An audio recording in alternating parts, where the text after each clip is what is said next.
Today we're in Manitou Springs for Race Week, Pikes Peak International Hill Climb, the mountain right behind me here. It's a week-long activities, 4 mornings from 5:30 in the morning practice to 8:30, 9 o'clock, running different sections of the mountain, getting ready for race day Sunday. The uniqueness of the event is that it is all paved. We had that last year, but it really got international recognition. And it's kind of established itself kind of like one of those one-off events that you have throughout the world. You have the Indy 500, you have the Nürburgring, and you have Le Mans. And Pikes Peak, now that it is paved, is kind of being slated up there as one of those big one-a-year challenges that the manufacturers and the drivers are looking to establish and conquer. Last year we came to Pikes Peak to run the Time Attack division and basically a modified production Hyundai Genesis Coupe, focusing on a class win but actually setting the overall hill climb record, the first time a production car has won overall since 1916. But this year we're back into the Unlimited division, taking the best of the Genesis Coupe production car, the heart of the car, the V6 Lambda engine, and put it into a tubular frame carbon clad body, the PM580T Genesis Coupe.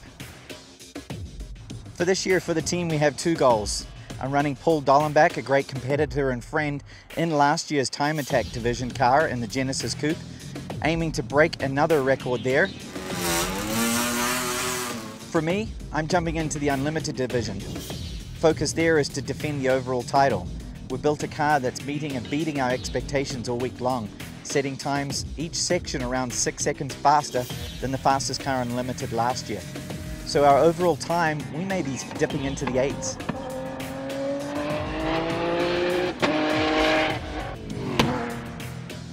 We qualified 3rd, not our best run. We only got 1 run in the day of the 2 runs that everyone got. We were actually here a couple of weeks ago testing on the mountain, getting gearing and turbocharger settings right, and we actually nicked the engine and it was actually down on power for practice and for qualifying. We saw some fluctuations in water temperatures, which mean that we're about to lose the head gasket, so rather than maybe cause a bigger failure, I opted not to do the second run of qualifying, which would have been 3 or 4 seconds quicker and been right there with Romain. So qualifying number 3, taking the opportunity to change the engine, run it later in the week, and get ready for race day. You know, race day is probably one of the most stressful days that I go through throughout the course of the year. The opportunity to run the mountain one time, not give up 1/10 of a second under braking, under acceleration, and carry as much corner speed as you can. That focus prior to the race is so extreme. You know, I still get nervous like it was really my first race that I ever did many years ago.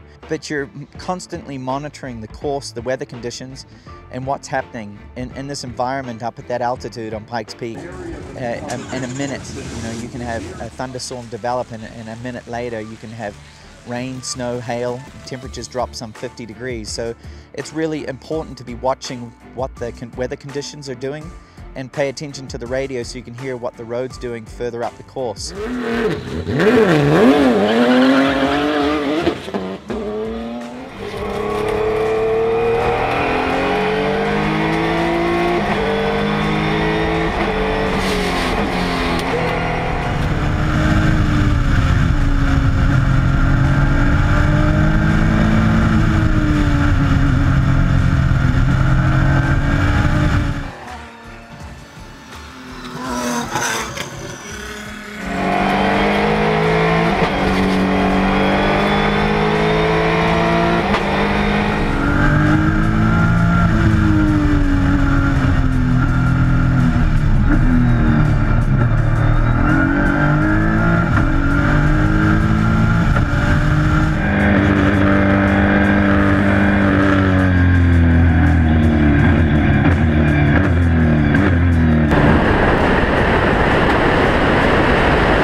race day was incredible. The media attention and the fan attention to the race this year has just surpassed any year that I've been up here, and I've been here for 19 years. Well, the race of the day was really between Romain Dumas and myself.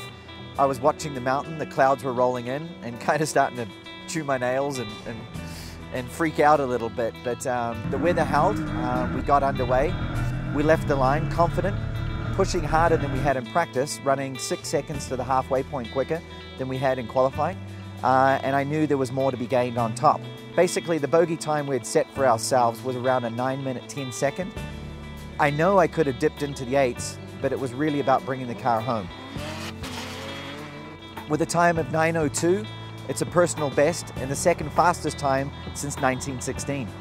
This has been one of my most memorable years running up here, to have 2 cars entered into the event, to have Hall break the record in the time attack division, breaking the record every time it runs here, and for our own efforts to come back in unlimited and exceed our goals and set a remarkably quick time and have both cars have no issues the entire race day.